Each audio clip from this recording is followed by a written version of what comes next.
I mow your lawn.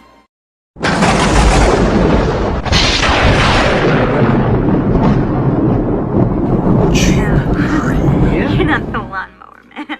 What's happening on my Jeep Creepers? All right, so sun's out, guns out, boom. Not that I really have any, but maybe they're a couple 22s. Anyway, what do we got today? Mower Roof 2.0. My last one broke off in some hurricane force storm that we had over the winter, and I left this out over winter, so it did not survive. But what I learned was how to make some improvements.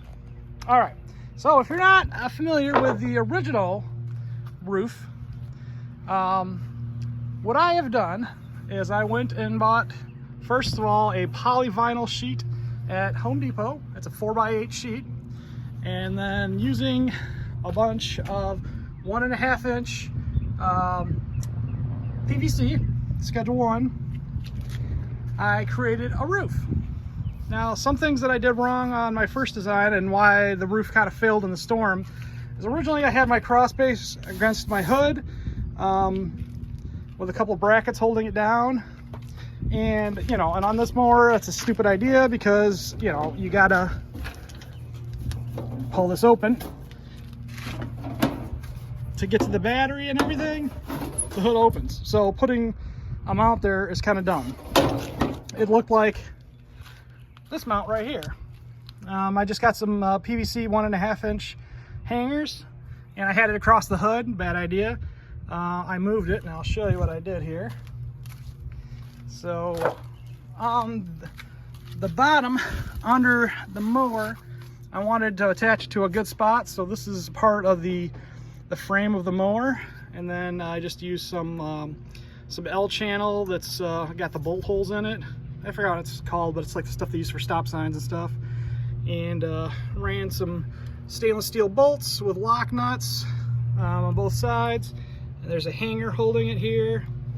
So yeah, that's how that's kind of being held on. How much PVC do you need?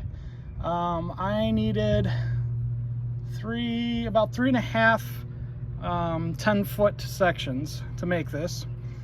You need let's see, 2 elbows there, 2 elbows in the back, so that's 2, 4, 2 on the front, 6, 8 elbows, and then T connectors, let's see, 2, 4, just 4. You can see what I did here. Just run it up, and then it's got this kind of front bumper thing on a T connector that I made, so it's boxed in.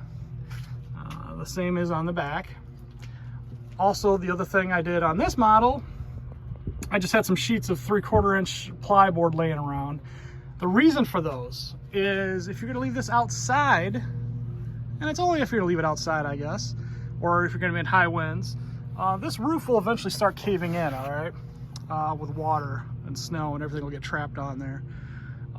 So you're gonna want to reinforce it if you want it super strong. These are just a bunch of leftover stainless steel button head screws, little 1.5 inches. Man, I can't talk.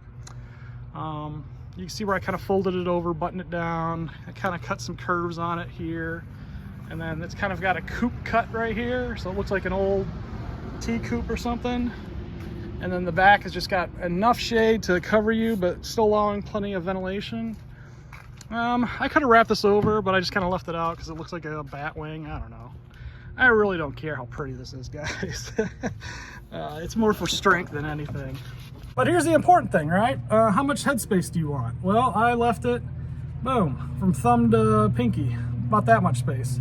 Because in a comfy car, you have about that. But honestly, in most cars, you have about that much space, palm space, depending on what kind of car you're in. But as you can see, I am pretty much entirely shaded, not just because I'm under a tree too. I'm kind of enclosed in here a little bit, but there's still a good cross breeze that comes through here, so you still get good airflow, keeps the sun off your back. Super, super important. So now I have the ability to cut in the sun without wearing sunscreen. Yeah, I could just put on sunscreen, but no, I don't want to. So there.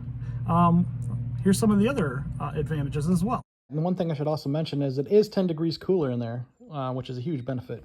So the cool thing is when you're coming up at a tree, as you can see, you got some low-hanging branches here. Oh, no sweat, guys. It just pushes it up. No head scratching, face slapping there. Coming up next to a bush or a tree that's kind of bushy, well, you could trim it back, or yeah, just let the roof push it back for you, and you're good to go.